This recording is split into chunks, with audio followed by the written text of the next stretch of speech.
People, Deluded, I'm back again. Thank you very much for tuning in each and every time. Apologies as I take my earpods out. I was in the zone. I've got a lot of content to get through. I think yesterday I made 20, 30 videos again, people, and I'm not good. There's some that are not going to be released forever, but you know, with the corona, it allows me to do stuff, and still got a lot more to make, still got a lot more to get through, and still got a lot to do in relation to things away from this. But yeah, at this point, not too sure the order I've done the vids, but this morning I spoke on Dani Ceballos and a couple of other things. Obviously, during the day, some reports and some things have come out. You know, the majority of them are nonsense and have no substance, but we've not got much really to speak or discuss, so we might as well. So to kick things off, people, really to kick things off, and which affects everybody in the Premier League, whether you're Arsenal or not, allegedly, there's the Daily Mail reporting there's a blow in plans for the Premier League and all clubs to complete the season as players face being uninsured if their careers are ended due to corona. Players are being advised that they would not be covered if infection leads to them having to end their careers prematurely because the coronavirus is not listed as a critical illness. Now, first and foremost, obviously players have to get insured. They make a lot of money, they've got a lot of contracts. You'd be assumed to believe they're financially set up, but it's literally not as white and black as that. Insurance isn't spoken about a lot, but like anything, it's not quite life insurance, but you insure yourself. And you know, players continue. I know a lot of people who have had the same sort of thing since they've started their career. Certain people update their policies. Wasn't it David Beckham was famously, his legs were insured for like $1 million or $2 million a piece?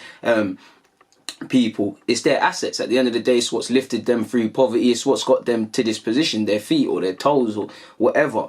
So yeah, man, and obviously the first thing would be put corona as a critical illness for insurers, but it's not always as white and black as that.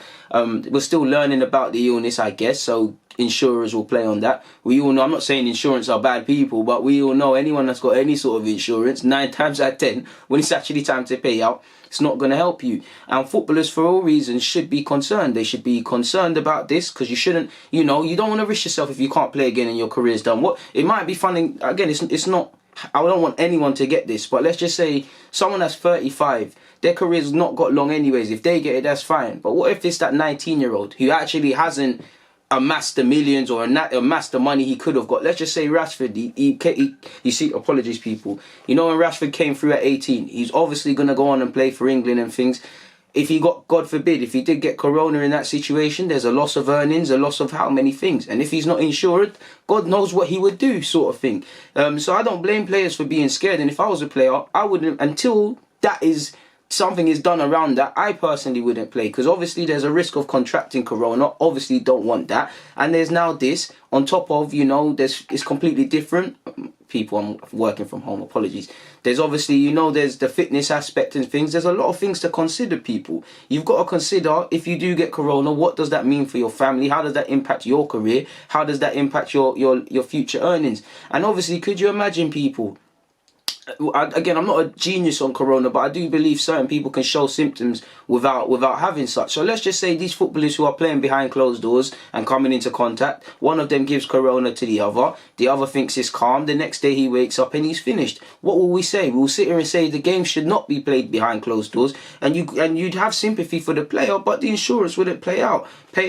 We all know, again, don't get me wrong, the Premier League and all these organisations, they do care about people's health, or I hope so. But the bulk of this is for TV rights, or the multi-millions on the line. This is why we're so keen to delay saying this league is done. This is why we're so late in, you know, we're kind of seeing how it goes in relation to the landscape of coronavirus, how it's affecting us. Because there's a lot of people who will be due their money. We all know there's going to be a knock-on effect with this corona stuff. In fact, I'm going to see how it potentially affects transfers, if any.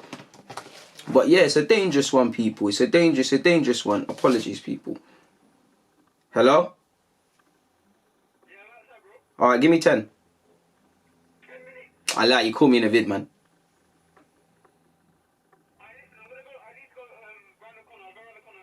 Alright, cool. Okay. Yeah, I really apologise for that, people. That's a cousin of mine. You know, we're not meant to touch each other, but he's actually bringing me a wire so that I can charge this camera because there's no shops open. Amazon is saying a week to bring me. I don't even know. It's not even an iPhone wire, but you know, it's probably technically the Sony one.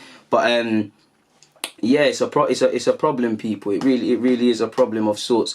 Moving away from that though, man, like I said, I hope Corona gets dealt with, but you know, that's a general thoughts in relation to the coronavirus, people. Away from that, moving forward again, completely slightly off topic. Once again, I apologise for answering that phone. I wouldn't have done it, people, unless it was a family member. But apparently, the Mayor of London, Sadiq Khan, has written to Tottenham, Chelsea, Arsenal, Palace, West Ham, and Watford to ask for their doctors and physios and other clinically trained staff to join the NHS fight against the corona and make their facilities available. And you'd think that's decent, people. These clubs collectively, there's a lot of, you know, smart individuals in relation to medical stuff and whatnot. They've got some world-class facilities. Human beings now, football mirrors society, society mirrors football. You'd think they should open it up, and I think they really should. Where I would have a problem, I'm not going to lie, people, I do think from a moral perspective they should help, but you got to remember these lot are human. I would be a bit wary if I was a doctor, physio or anything else joining the NHS, not because I don't want to fight. You need to think about how it's going to impact you if you contract this, because these lot have families. They've got elderly family members, young family members. This disease is taking people of all ages. I can't be too sure, but I'm pretty sure NHS workers to some level, some are being segregated, even though they haven't got it. But just because they're helping people that have contracted this, they have to stay away from their family and sometimes even stay in the hospital wards. So again, it's dangerous, people, and you know, it is a call to action and things like that, and you'd like to believe everyone would stand up to be counted and hear the beck and call, but I would understand if certain people didn't want to put their lives on the line for such people. Moving away from that though, Robin van Persie's, I've seen a brief sentence really of him and Arteta, and he seems to rate Arteta quite highly. He has said, "With Mikel Arteta, I believe that Arsenal are starting something. It's clear in his speech, the players seem to adhere, and something big could happen if that feeling takes shape in Arsenal's locker room." So, I mean, it's fully facts from Van Persie. If we back him, you know, if Arteta will make mistakes, we will ask question marks of him. But for me, he's clear in what he wants to do. He's clear in his ideas, which is the most promising thing. You know, if he's backed, if the players stay on side, I'm not going to say we're going to be Champions League consistent contenders or whatever, but we can move a step in the right direction if and when football this current season continues, people. Moving away from that, a brief word from a former midfielder, Arshavin, on Pepe. He said, "Pepe is a very talented player. He's very quick and a good finisher. Already he's done well in part. Maybe not as much as he could, but I see potential and he'll become one of the biggest players in the Premier League. He'll be huge." And I mean, when that comes from someone like Arshavin, that's got a healthy kick up the backside. And I agree.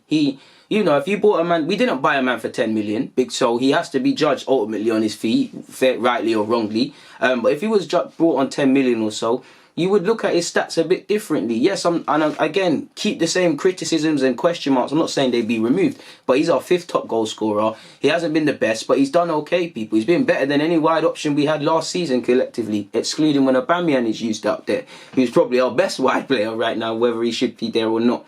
So I think Pepe's still got a lot of adapting. For me, he needs to shoot more, understand his teammates a bit more, understand the league, and when you're dribbling and stuff, enjoy playing football, because he clearly enjoys taking people on, but play with a purpose. You look at Raheem Sterling, maybe not as skillful, but he used to be more concerned with the wide play. His game has changed. Mo Salah himself has said it, together with Klopp. Is it any coincidence that he's been one of Liverpool's best players in recent years and the league? Because he's changed his game. He still does his thing out wide and stuff, but he's more about getting in areas where he can legitimately affect the game and ultimately score and assist and do that. I think Pepe needs to learn that, people. I think he can be a relatively decent goal scorer and assist maker for us, but he has to learn when to play and when not to. Hopefully next season we see the best of Pepe, or a bit more, because you'd hope with Bellerin, who's probably going to be the first choice, fully fit. Now, I say fully fit, but you know what I mean. Fit. When it does happen, or the season does get back on track, them two can start playing together and we can get that relationship, because it's been a bit of mix and match on the right-hand side. And people, like you see, we've got Bellerin's injured, 1 minute he's there, Maitland-Niles 1 minute, Mustafi and Socrates have filled in there. You know, it's quite difficult. On the left-hand side, it's no coincidence that Martinelli and Saka playing frequently, good understanding. Aubameyang and Saka, good understanding. Even Kolasinac and Tini when they're there, good understanding. Whoever's on that left-hand side, dramatically, we played, you know, for me, our left-hand play down is up there. And even on the Emre, really, it was really Kolasinac and whoever was going to be out there where we're looking at it. We're more just crossing and hoping them, but you get the point. I'll threat out wide on the left and I'll threat out wide on the right. That doesn't mean I don't think we can't issue from the right, but if I was a defender playing against Arsenal at left back, it looks decent. Yeah, when Pepe runs at you, you're scared, but he's going to cut inside. He's potentially going to hit a brick wall because there's too many bodies. There's not really a consistent overlap on the right-hand side. And while I think there's a lot for Arteta clearly still to do, I do believe Arteta will have one eye on the right-hand side and making it as devastating as it could be. Obviously, you've had Pepe's relative in different form. You've obviously had Reece Nelson's injury. You never know what could happen there, people. And I want to see, especially whoever's the right back, overlapping, because I think Saka could be utilised as well as left back and left wing. He's played at youth level on the right hand side, done it very well. You've got Nelson, you've got Pepe. I want to see us get a good relationship down that side, people.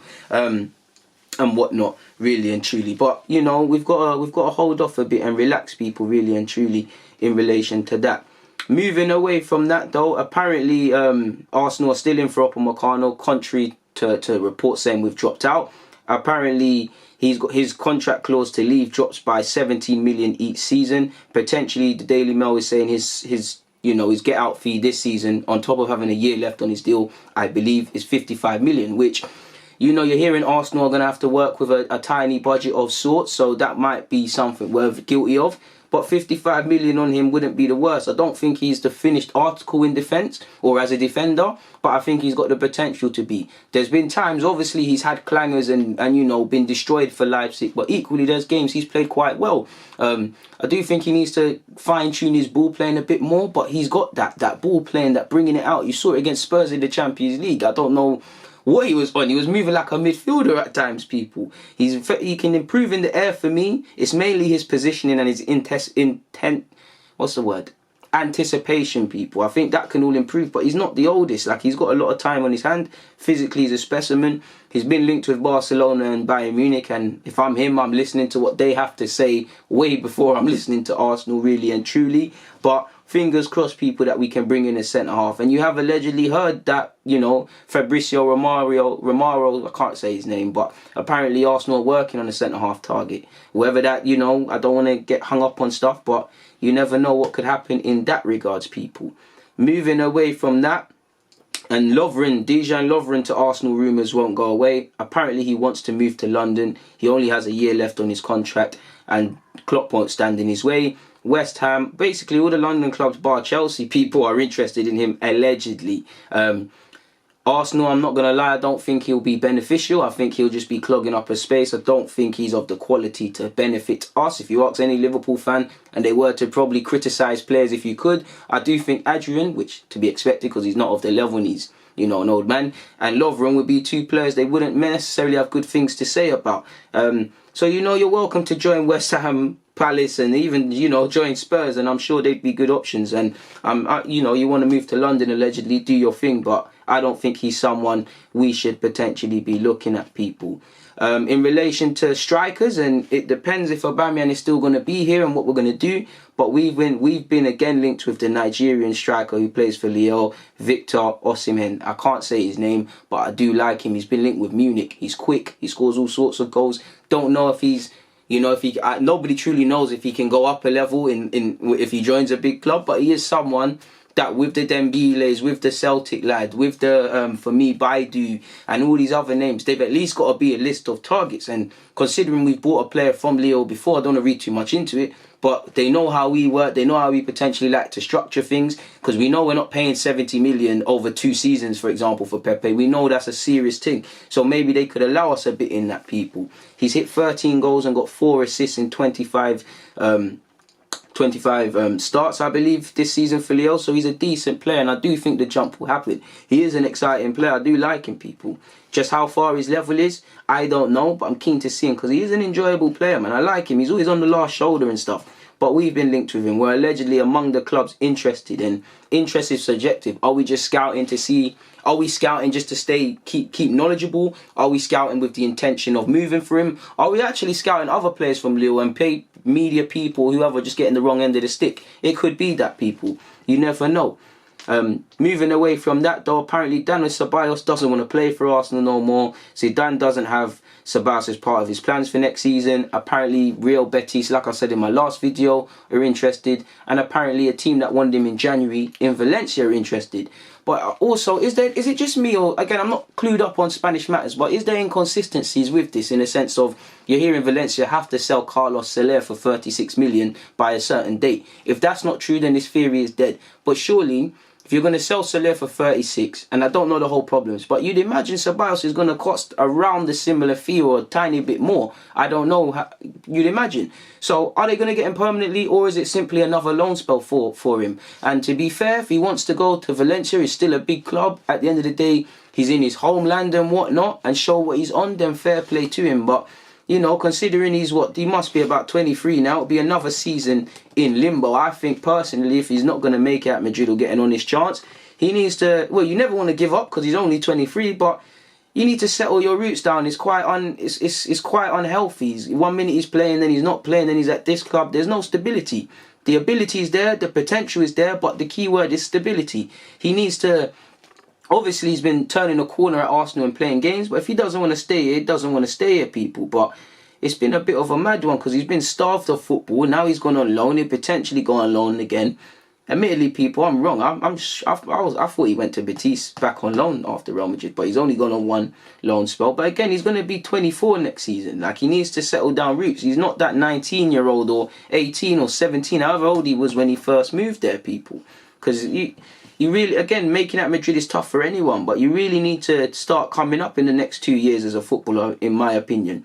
The ability is there, the potential's there, he's playing quite well.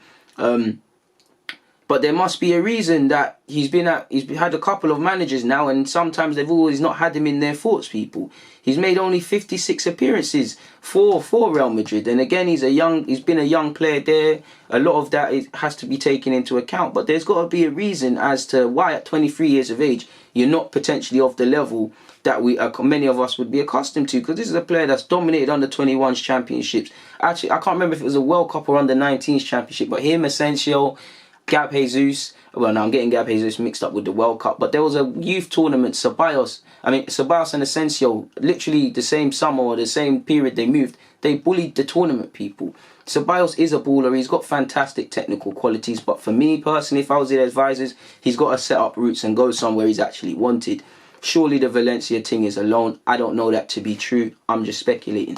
Away from that though, and finally, another day another person speaks about Saliba. Former Arsenal player Sagna. He has said he's very confident in defending, he's not afraid to defend 1-against-1, and most of the time he wins the duels, which is the best quality as a defender. You need some security, you need some presence, and he has that. First, he will need to adapt to English football. He's a big prospect for the future, but Arsenal need him to perform as soon as he starts. He's aware of that probably, but he has a lot of qualities and will learn fast. And I think fans need to realise he's 19. He probably will have some clangers. He will have some indifferent games. There'll be times he probably a drop off in quality. He's inexperienced on the grand scheme of things. He's come into a new club, a new country. He's under no illusion. You hear he's learning English and stuff. And I think, obviously, I wanted him to return. I wanted him to come in the summer and use him now, people. But it could be a blessing in disguise that he's got that one little season again at St Etienne, relishing being an important player and have to be a consistent player. On the grand scheme of things, he's been a quality player this season for St Etienne. But when you look at the Coupe de la France semi-final where you can see the penalty, or the game against Bordeaux, or for me, Metz, the best example against Diallo, he did struggle. That being said, he's had some good games, people. So, yeah, man, I think he's got it all. Finally, Sagna said, if he believes he can be as good as Van Dijk, he's probably been watching his games and analysing them. It's about hard work. If you want to be the best at the back, it's about hard work and belief. And you hear Saliba watches his own games. He's described as a football nerd. He's hungry to be the best. We hear this a lot, and seeing is believing. But, you know, if somebody's 18, 19 years of age and they're on that sort of stuff and they're thinking about that from now, you have more of a chance of gravitating towards ultimately becoming that player in the future one day.